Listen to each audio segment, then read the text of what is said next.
স্বজনদের কাঁদিয়ে চিরতরে বিদায় নিলেন ইতালি প্রবাসী যুবক সাগর বালা। শুক্রবার বিকেলে মরদেহ গ্রামের বাড়ি মাদারীপুরের রাজৈরের পাখুল্লা গ্রামে পৌঁছায়। মরদেহ বহনকারী গাড়িটি বাড়িতে পৌঁছালে তৈরি হয় এক শোকাবহ পরিবেশের। ইউক্রেনের এক ব্যক্তির সাথে ওর বন্ধুত্ব ছিল।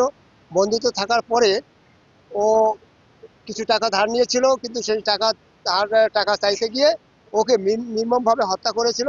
আমরা এইটাই চাই বাংলাদেশ সরকারের কাছে, ওই দোষী দমিত্র সুরাইন সে যেন সর্বোচ্চ শাস্তি পায়, সেই ব্যবস্থা যেন আমাদের গভর্নমেন্ট এইখান থেকে ওই ইতালিতে আবেদন করে।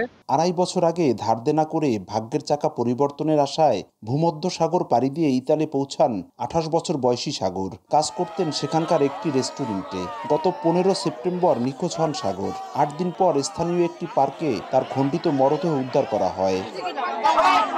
ইতালির পেরুজিয়া শহরের স্পোলোটো এলাকায় একই রেস্টুরেন্টে কাজ করতেন ইউক্রেনের এক নাগরিক। তার কাছে পাওনা টাকা চাইলে সাগরকে কুপিয়ে হত্যা করা হয় বলে দাবি স্বজনদের। গরিব ছাড়া একটিমাত্র ছেলে, তার ছেলেটা মারা গেছে, সেজন্য বেঁচে থাকতে পারে। সরকার মহোদয় সেইভাবে আমাদের কাছে একটু সহযোগিতা করে। নিহতের পরিবারকে সব সহযোগিতার আশ্বাস উপজেলা প্রশাসনের। বিভিন্ন মন্ত্রণালয় আছে, অধিদপ্তর আছে, বৈদেশিক কর্মসংস্থান মন্ত্রণালয় আছে, তা ওখান থেকে আবার বোয়েলস আছে, ওনাদের কিছু ক্ষতিপূরণের বিষয় আছে দেওয়ার। ওনারা আবেদন করলে আমরা সেগুলো আসলে ওনাদের কাছে ফরওয়ার্ড করব। কৃষক কুমুদ বালার একমাত্র ছেলে সাগরকে পারিবারিক শ্মশানে দাহ করা হয়। সঞ্জয় কর্মকার, অভিজিৎ, সময় সংবাদ, মাদারীপুর।